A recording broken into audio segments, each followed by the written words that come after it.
Assalamualaikum warahmatullahi wabarakatuh. Pada video kali ini kita akan membahas tentang kematian iblis yang mengenaskan di hari kiamat. Iblis yang dulunya dikenal dengan sebutan Azazil adalah makhluk Allah Subhanahu wa taala yang durhaka karena tidak mau taat terhadap perintahnya untuk bersujud kepada Nabi Adam alaihissalam. Kesombongannya tak kunjung membuatnya merasa menyesal dan memohon ampun atas kesalahannya, sehingga ia pun diusir dari surga dan dilaknat sepanjang hidupnya.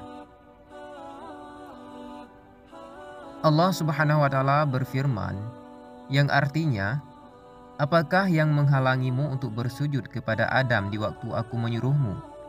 Iblis menjawab, "Saya lebih baik daripadanya. Engkau ciptakan saya dari api, sedangkan dia engkau ciptakan dari tanah." Allah berfirman, "Turunlah kamu dari surga itu, karena kamu sepatutnya menyombongkan diri di dalamnya. Maka keluarlah, sesungguhnya kamu termasuk orang-orang yang hina." Quran Surat Al-A'raf ayat 12 dan 13. Namun iblis memohon kepada Allah Subhanahu wa taala untuk dianugerahi umur panjang hingga hari kiamat, sehingga ia bisa menggoda dan menyeret keturunan Nabi Adam alaihissalam bersamanya ke dalam neraka. Sebagaimana dalam firman Allah Subhanahu wa taala yang artinya, iblis menjawab, "Beri tangguhlah saya sampai waktu mereka dibangkitkan." Quran Surat Al-A'raf ayat 14. Terkait dengan umur panjang iblis, maka di sini ada sebuah kisah tentang bagaimana iblis nantinya akan merasakan kematian yang amat mengenaskan dan sangat perih. Diriwayatkan ketika malaikat Israfil alaihissalam meniup sangkakala, maka binasalah semua makhluk yang ada di bumi dan di langit, kecuali beberapa makhluk yang dikehendaki Allah Subhanahu wa taala. Mereka adalah iblis yang ada di bumi dan 12 malaikat di langit, yaitu malaikat Jibril, malaikat Israfil, malaikat Mikail, malaikat Israel, dan 8 malaikat Hamalatul Arsi, yaitu penyangga arsi. Setelah itu Allah Subhanahu wa taala memerintahkan kepada malaikat Israel, "Wahai malaikat maut, sesungguhnya aku menciptakan pembantu bagimu dengan sejumlah orang-orang awal dan orang-orang akhir. Aku menjadikan bagimu kekuatan penghuni langit dan bumi.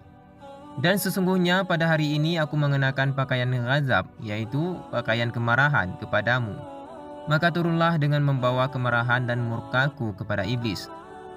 Semoga laknat Allah Subhanahu wa taala kepadanya, lalu rasakan kematian kepadanya.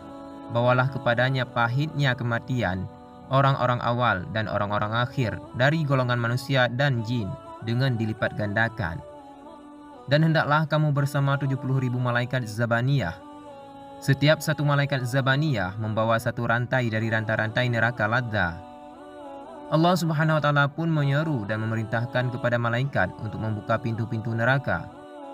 Selanjutnya, malaikat Israel pun turun ke bumi dengan sebuah rupa yang amat menyeramkan, yang mana jika semua penghuni bumi dan penghuni 7 langit melihat rupa itu, maka mereka semua mati. Setelah turun ke bumi, malaikat Israel pun menghampiri iblis dan membentaknya sekali bentakan. Malaikat Israel memiliki suara yang sangat seram.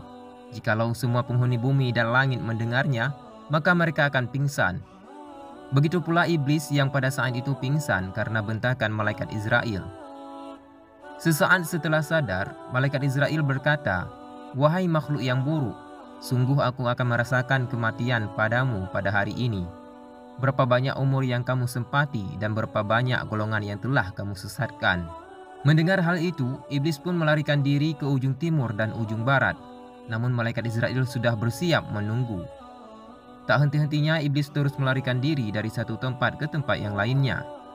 Hal yang sama selalu terjadi. Malaikat Israel sudah bersiap menunggunya di tempat itu. Merasa putus asa, iblis pun berdiri di tengah dunia, tepat berada di kubur Nabi Adam alaihissalam, dan berkata, "Wahai Adam, karenamu aku dikutuk, dilaknati, dan dibuang." Lalu iblis bertanya kepada malaikat Israel, "Wahai malaikat maut, dengan gelas apa kamu akan memberiku minum? Dengan siksaan apa kamu akan mencabut ruhku?" Malaikat maut pun menjawab, "Dengan gelas neraka Ladza dan neraka Sa'ir." Sesekali iblis lari, ia pun berulang kali terjatuh ke tanah. sampai pada tempat di mana ia diturunkan dan dilaknati. Sedangkan malaikat Zamaniyah terus melemparinya dengan tombak. Malaikat Zamaniyah pun menangkap dan melukainya dalam keadaan sakaratul maut. Masya Allah.